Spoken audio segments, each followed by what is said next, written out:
来乡亲继续来看这个美国职棒大联盟纽约大都会这队所主办的大都会台湾日，在当地时间28号的下晡，在花旗球场盛大来登场。总统蔡英文嘛连续第3年透过影片来致辞，高向3万外的球迷来介绍开球的嘉宾，就是要做过棒球国家队的队长，做过几啊届的车车彭正敏。穿中信兄弟招牌黄色运动衫，中华职棒前球星车车彭正敏轻松将球投出去。车车即摆接受邀请，做美国职棒大联盟纽约大都会队台湾日的开球的嘉宾。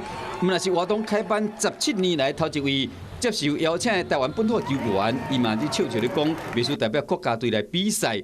总教练小瓦特嘛有甲伊见面。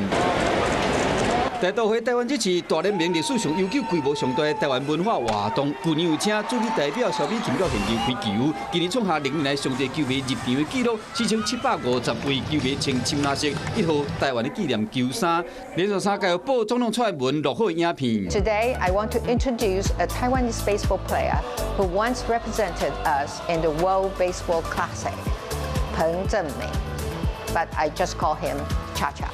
He captained the national team in so many games that he is also known as Captain Taiwan. Hi, Cha-Cha, are you ready? Yes, I'm ready.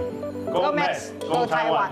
开球后，彭正敏嘛换一路家己明日的专属纪念球衫，一个出现伫观众席，有一个球迷就赶紧甲伊翕相，车车嘛是拢总无拒绝，现场袂输变成小型的见面会，和球迷度过一个难忘的棒球日。有事没事赶紧转开华视，还没有订阅华视的 YouTube 频道吗？赶紧按赞、订阅、开启小铃铛，我们华视 YouTube 见。